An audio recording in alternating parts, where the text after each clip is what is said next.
The quaint charm and the majesty of the sea beckon us to come over to Martha's Vineyard. Answering the call, we've arrived at Woods Hole on the southwest heel of Cape Cod. Woods Hole was home port for Albatross 4, a research ship for the Bureau of Commercial Fisheries stern trawler, now laid up in mothballs due to federal budget cuts. And more important to us, it is home port for the Woods Hole, Martha's Vineyard, and Nantucket Steamship Authority, which operates the ferries to the two islands. Newest to the fleet of ferries is the 27-car ferry, the Untitled. Her smallness makes her disliked by many islanders because of the pitch and roll, and heavy winds of 30 knots or more lay her up, disrupting service. But she's a workhorse, constantly shuttling cars and people. We'll board the ferry Islander, a 55-car ferry that carries the bulk of the vineyard's freight, people, and autos. Weather doesn't stop her, except the severest of storms. From her deck, we can see the Woods Hole Oceanographic Institution and its research ship, the Crawford. Lulu, the catamaran tender for Alvin, the Navy-owned and oceanographic-operated research submarine, is being outfitted for future underwater research. Alvin, who helped discover the H-bomb off Spain, recently broke her support cables and sunk, and was raised a year later. The big 55-car ferry steamer, Nantucket, is loading for its trip to Nantucket, 2.5 hours away. She plows Vineyard and Nantucket Sounds home portward in the evening and frames the rising sun over Eastchop in the early morning on a cold January day. The flagship of the authority ships is the older steamer Nobska, named from Nobska Point, just east of Woods Hole on the South Cape shoreline. Departing from Woods Hole, the Oceanographic and Marine Biological Laboratory dominate the Hole's shoreline. Youth hear the vineyard's call loud and clear and answer in mass with panel trucks, backpacks, tents, sleeping bags, beards, bicycles, and a love for the island's solitude. The topsail schooner, Shenandoah, that takes weekly windjammer cruises in the summer, traveling waters from Nantucket to Block Island, welcomes us 45 minutes later to Vineyard Haven Harbor. We'll go right to Oak Bluffs. Oak Bluffs began with the Wesleyan Grove camp meeting in 1835 in a big stand of oak trees near Squash Meadow. Jeremiah Pease, a recent convert to Methodism and one of the trustees of the Edgartown Methodist Church when it was built in 1843, chose the site of the meeting. Meetings were held in the open under the trees, the worshippers sitting on rough benches. All who came to attend lived in small tents, pitched in or near the grove of oaks. Later, as the meeting grew, the tents became larger. Besides family tents, there were company tents for whole off-island congregations. In these big tents, there was a partition down the middle to separate the men and boys from the women and girls. Later, the trees in the central part of the grove were cut down, and a big circus-style tent, a true tabernacle, was used for the meetings. The present iron tabernacle was built in 1870, one of the wonders of its time, seating 2,000 people. Around 1860, small cottages began to replace the family tents, for many who came each season wanted a permanent home on the campground. Cottage City was on its way to being. In the years just preceding President Grant's visit in 1874, the carpenters of Martha's Vineyard, working with scroll saws and fresh pine shipped in from Maine, had built an entire town in that particular style, later to be known as General Grant Gothic. There was, to be sure, plenty of gingerbread glory to be seen in other places, but Oak Bluffs was something else again. It was quite possibly the most joyous-looking little town in the land, all new and freshly painted, a fair-weather place for countless turrets and towers, fancy-trimmed gables, stained glass, porches, balconies, and endless plank walks. It was, just as its publicity so proudly proclaimed, the cottage city of America.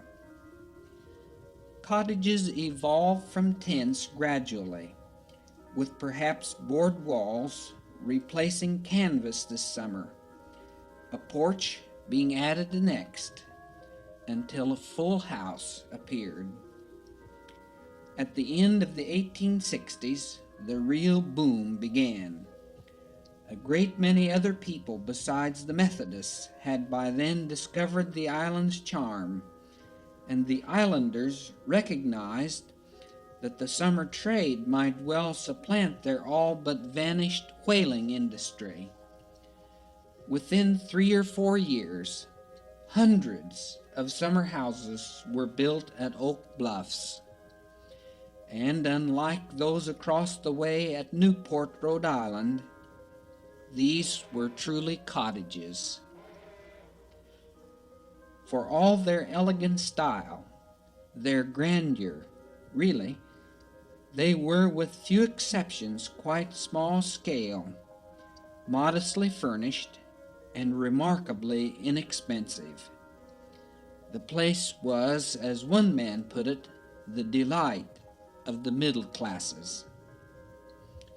Through July and August, excursion steamers plowed back and forth from Boston, Providence, Hartford, Bridgeport, and New Bedford. Some days as many as 20 boats docked at the Oak Bluffs Pier, sending upward of 5,000 people ashore. On weekends, the town's population would swell to over 30,000 or more. The resident population now is 1,300. By 1874, the year President Grant stopped over, the Methodist campground with its monstrous new tent was the biggest camp meeting in the country and was still the heart of the town. But the rest of Oak Bluffs was a full-blown summer resort with its less pious attractions: bathing, band concerts, boating, croquet, ice cream, and promenading, which generally appeared first on lists of things to do at Oak Bluffs.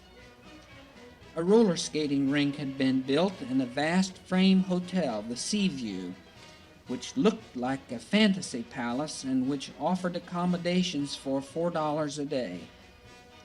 Moreover, it was not possible to obtain a drink of whiskey, and slipping over the 7-foot fence that enclosed the campground had become a favorite after-curfew 10 p.m. sharp sport for some of the younger brethren. But perhaps the greatest attraction of all was Oak Bluffs itself.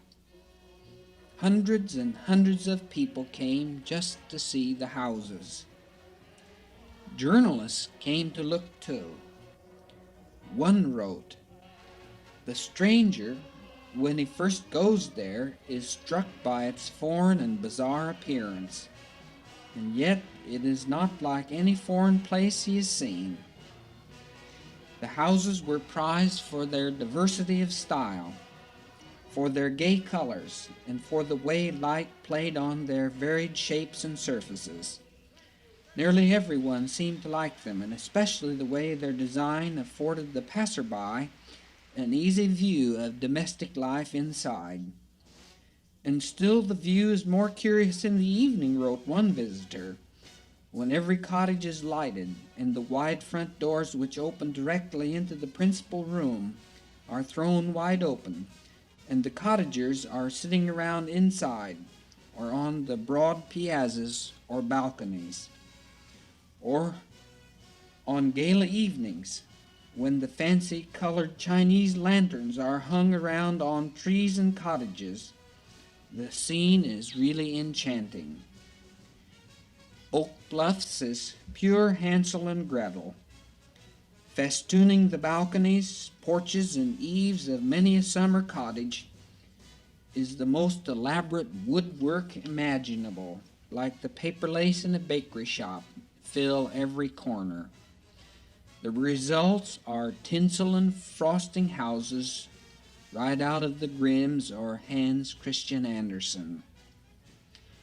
Oak Bluffs is famous for this pageantry in wood, a Victorian architectural craze that some think charming, others a nightmare, but in any case a sight which everyone comes to see at least once. Wintertime in Oak Bluffs is quiet and desolate. The broad square before the town hall is forsaken, and the telephone booths have yielded to hurricane-force winds. Winter's desolation is evident from the winter storm protection on cottage windows. Those shades indicate that summer people are gone. The harbor is empty. Only the Coast Guard cuts across the sound. Sails have disappeared, as have the yachts. Ice socks in the harbor. Cottage porches are empty, and no one calls at the piers for service, gas, water, or lights. It is an exciting day in winter when the Coast Guard tug tow line makes a call in the harbor, breaking the ice. The little tug tow line has been busy freeing boats from ice packs in the South Cape area. But Oak Bluffs is not dead. The fire siren calls men to duty. The volunteers fight to save their town. The harbor changes complexion as summer approaches. The July 4th holiday finds it so crowded that it appears that water has turned to boats, solid boats. Slips are filled, people are everywhere, and streets are crowded to beyond capacity. Suitcases await loading, while yachts await their captain's orders. The Vineyard's #1 business is reflected in the presence of swan in Vineyard Ponds as a tourist attraction. Edwin Coffin, is the regular feeder, along with hundreds of others who bring them occasional handouts of bread. The male he calls Jim, and the female calls Ella. The sea is the greatest asset Martha's Vineyard has to sell. The sea bars hordes from invading the area and keeps population and pollution down, and it provides beach recreation in summertime. But winter makes beaches unsaleable. Only ice crystals sun themselves in winter's failing sunlight. The only swimmers at Edgartown's favorite summer beach in January are crystals of sea ice swimming all the way over to Chappaquiddick. The power of the sea impresses one when it is propelled by the northeaster. Waves rip at the sandy shoreline in winter, eroding the beach that was enjoyed last summer by sun-bathed bodies. They dash against the riprap, sending its spray roadward to cloud windshields with salty residues. Winds of 40 knots build up seas in Nantucket Sound, and then rip off the tops of the waves that cannot move fast enough. Waves turn to breakers at its lower part is blocked by the shallows, sending the breakers against East Chop's riprap. Waves are 1/4 exposed above the trough and 3/4 hidden beneath it. A 1941 Coast Guard artillery bunker lies awash, the victim of beach erosion on South Beach. South Beach surf from a March northeaster cracks over the old concrete block on its way to the sand. The breaking wave turns to foam as it hits the beach. Shoals created by undertow backwash cause waves to break out a considerable distance from shore. A mini hurricane, winds up to 90 miles an hour, whips the wave tops and drifts the sand. That blowing sand fills eyes, pockets, camera, and reshapes the dunes. One photographer was blown over by the wind. Winds crosswise to waves turn South Beach into an angry, churned sea that is to be respected. Seething surf levels the beach into a sandy ribbon without wrinkle. Lonely beach houses keep watch over a disappearing beach that is falling prey to the incessant roll of a powerful and continuous surf. Winds 70 miles an hour tear away at the pounding waves sent skyward by the disappearing artillery bunker. 30 years ago, a mile of land separated this bunker from the water. The tranquility brings out Henry and his children for beachcombing on State Beach, and surfcasters and strollers to South Beach on a late evening in summer. The setting sun silhouettes scallopers' boats in Senjicon-Tacket, while low tide exposes clam flats for the last meal of the day for seagulls before winging their way to Cape Pogue for a nap in the sand. Who can resist the pull of the vineyard's great virtue, the sea? The shire town of Martha's Vineyard was named in honor of the son of James II, Edgar, Duke of Cambridge, who died at the age of 4, just a month before the town was christened in his honor. Previously, it had been known as Great Harbor. It was settled in 1642 and incorporated in 1671. During the Great Whaling days, it became an immensely active port, serving as a base for many Nantucket whalers, as well as for its own fleet. The men of Edgartown gained enviable reputations as ship captains and sailors. In the 19th century, whale oil refineries and candle works flourished the town. There were 4 windmills in Edgartown then, and 3 different salt works. Meanwhile, the energetic women of Edgartown built up a knitting industry of their own, and were said to have produced 15,000 pairs of stockings and 3,000 pairs of mittens a year. Edgartown Harbor is extremely sheltered, in which yachtsmen feel secure from all but the most violent winds. This one of their reasons Edgartown has become the second home to thousands of summer visitors, and why yachting is the chosen pastime of legions of them, young and old. Edgartown has inherited its sailing tradition from a hardy lot of native pioneers who sailed the 7 seas on whalers and clipper ships.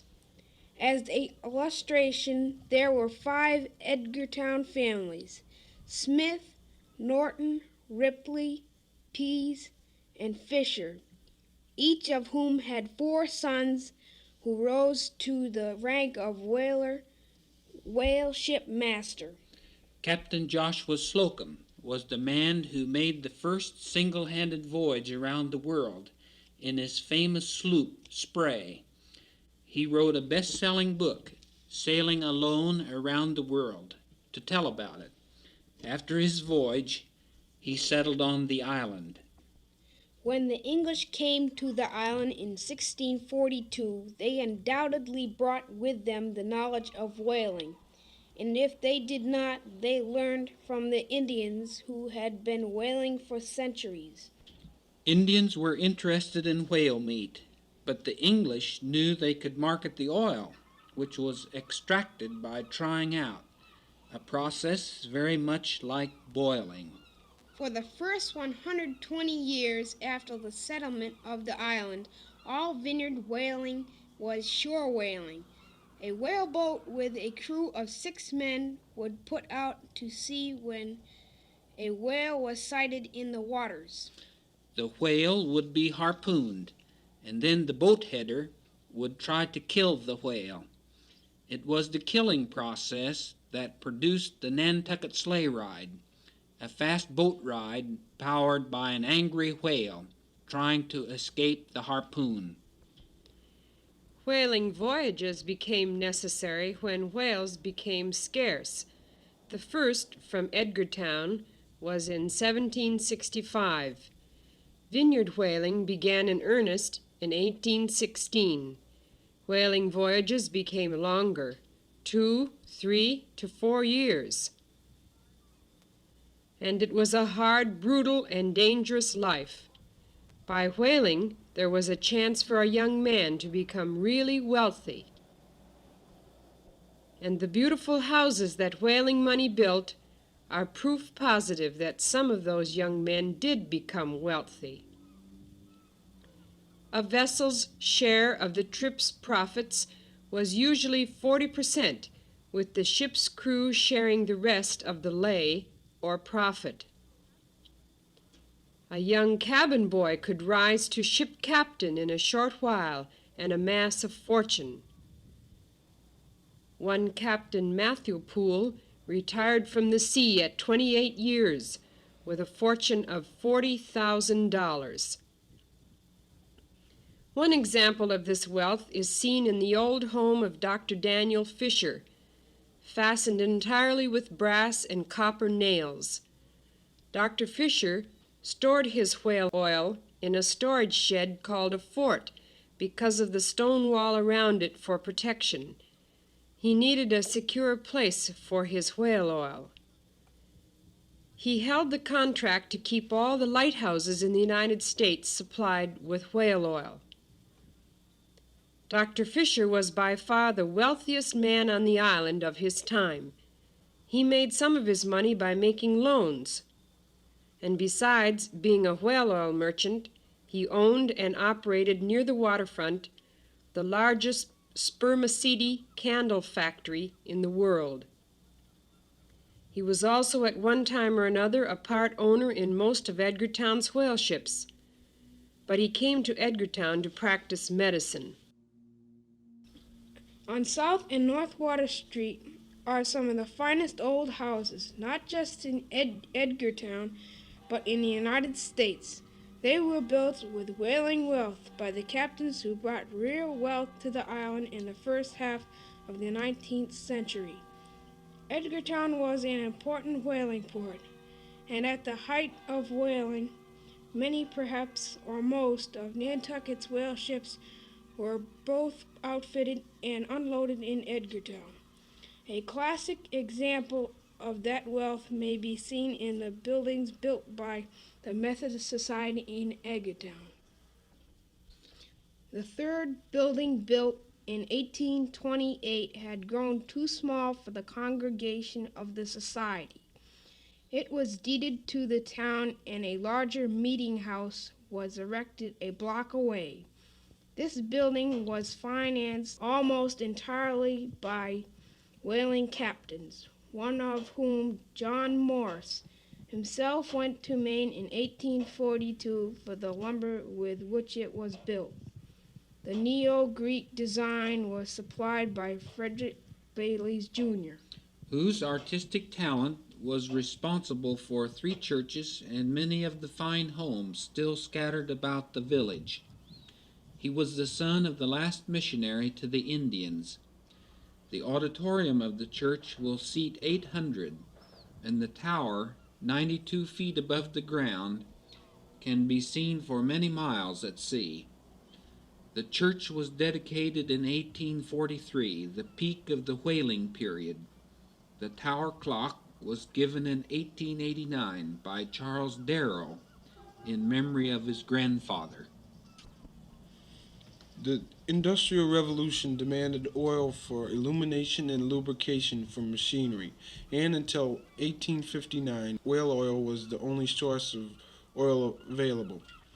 Then Pennsylvania drilled its first petroleum well. Kerosene and lubricating oil foreshadowed the end of whaling. During the boom, Edgartown was the center of everything that went to service the whaling fleet.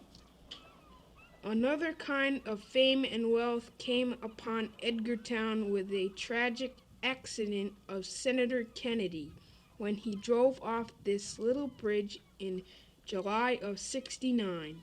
Chappaquiddick became a household word in every U.S. town, as all discussed the strange circumstances surrounding the tragic death of a beautiful secretary. Thousands poured over to the Vineyard and hired a taxi to see Dyke Bridge sight.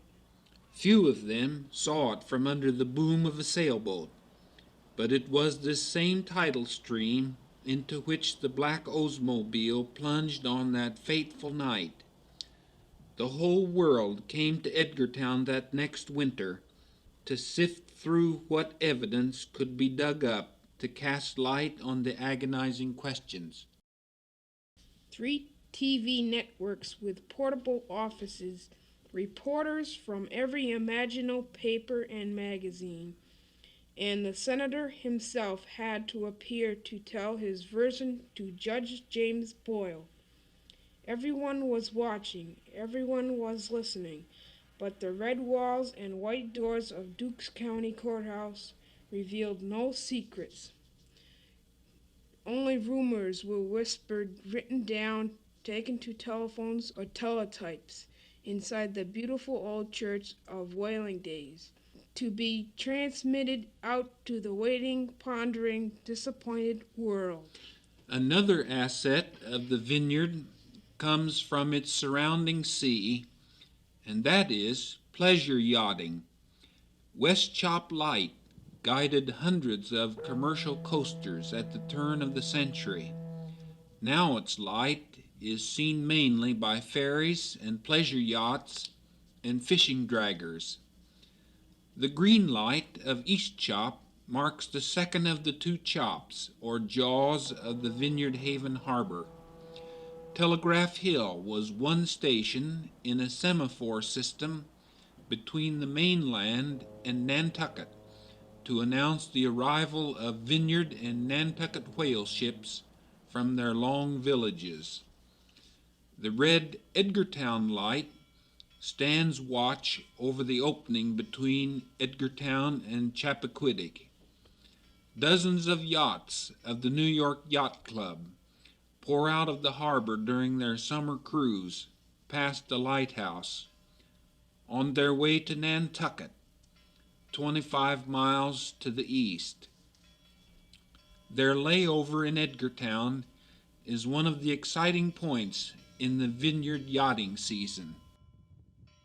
They depart simultaneously at the sound of rockets and stream past Memorial Wharf for over 1/2 an hour, 3, 4, and 5 deep. Anchored and moored in the harbor, it looks like a forest of masts with boats almost everywhere. Try sailing through them. Many famous men call at Vineyard harbors on their pleasure and business cruises. Clearwater Sloop is on her maiden voyage to Fishkill Landing. Clearwater is a replica of the 19th century sloops that sailed the Hudson River. Dutch designed, they were able to navigate the tricky winds, tides, and currents of the Hudson. These sloops hauled cargo from Albany to New York City in days when the Hudson was unpolluted. Clearwater was built by Pete Seeger and others to actively campaign up and down the Hudson for clean water again. I must go down to the seas again, to the lonely sea and the sky, and all I ask is a tall ship and a star to steer her by.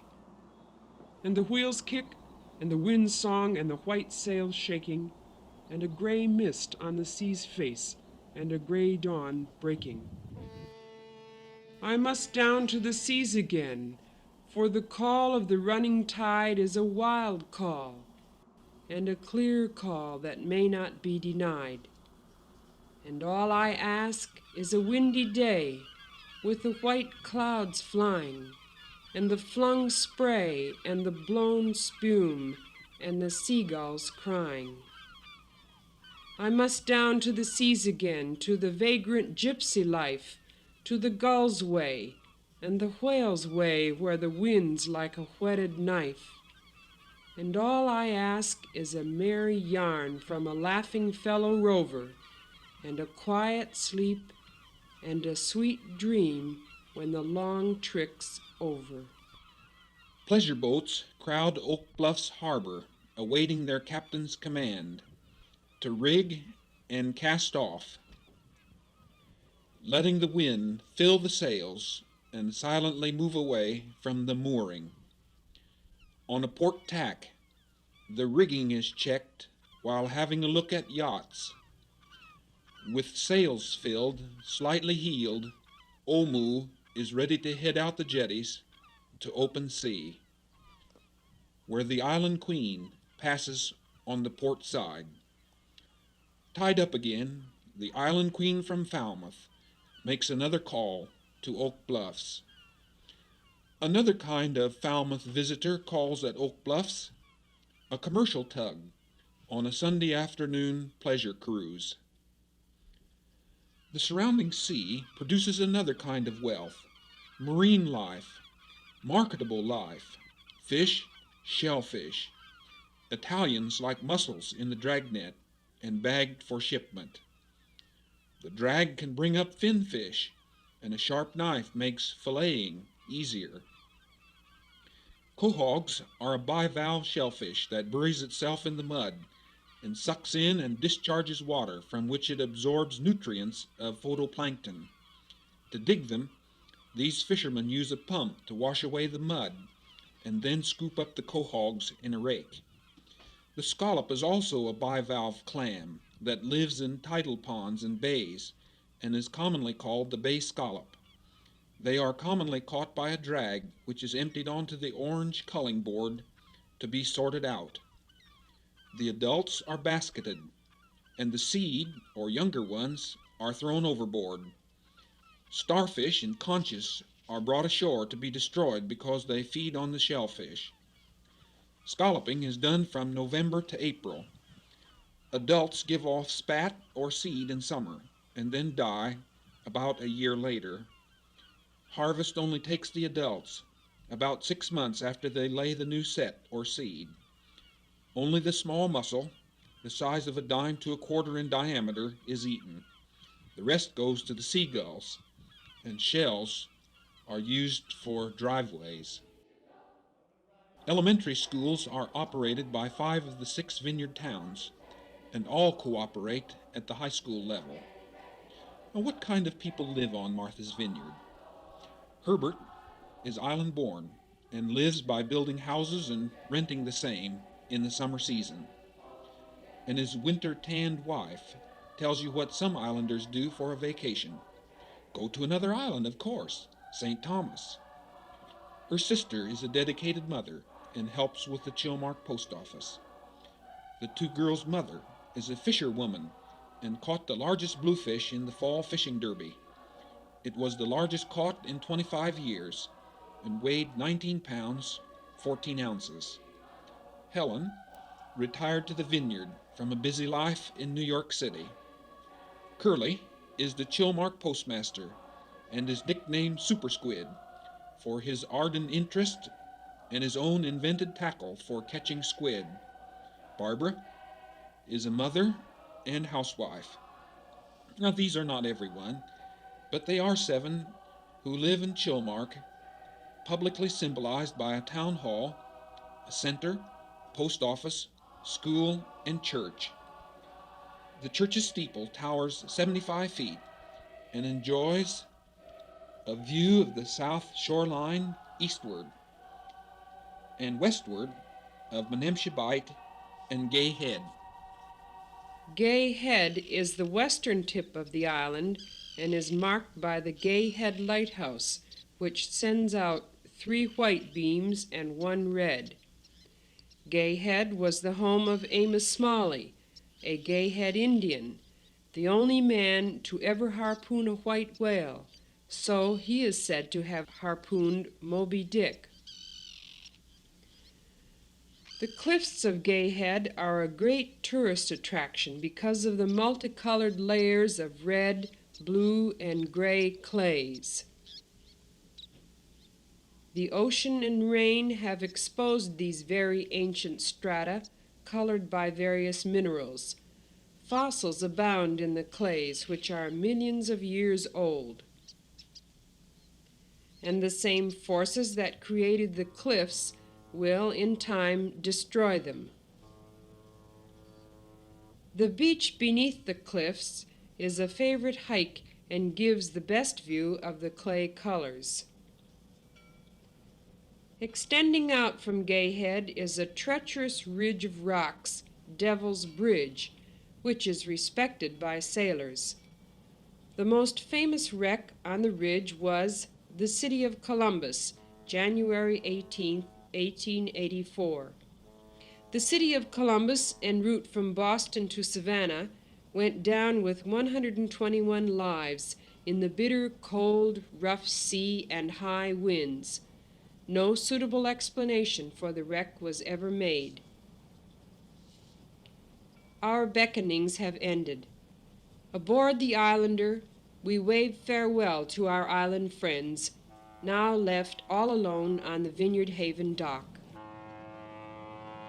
"Let her go," is the bridge's order to the deckhands, and hawsers are cast off.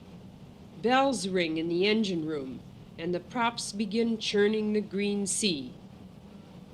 With boat bound mainlandward, we reflect on our impressions of the waterbound community and bid it farewell.